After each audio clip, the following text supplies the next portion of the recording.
Hi అండి, welcome back to sister blogs. ఒక full video చేద్దామని చెప్పేసి ఇదిగోండి కడాయి తీసుకొని కడాయికి పొయ్యలకి ఇచ్చేసి తర్వాత ఆయిల్ తీసుకొని ఆయిల్లో నేను ఇందాక చెప్పిన ఇంగ్రీడియంట్స్ లైక్ తాలింపు, కరివేపాకు, అలాగే ఎండుమిర్చి, అలాగే ఏమంటారు ఇది ఎల్లిపాయ వేసేసి కొంచెం బాగా వేయించుకున్నాను.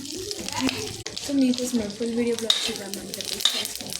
ఇది కొంచెం బాగా వేగినాక సో ఇది బాగా గోలినాక ఇలా పేలాలన్నీ వేసేసుకోవాలన్నమాట. అంటే మనకు కావాల్సినంత క్వాంటిటీకి.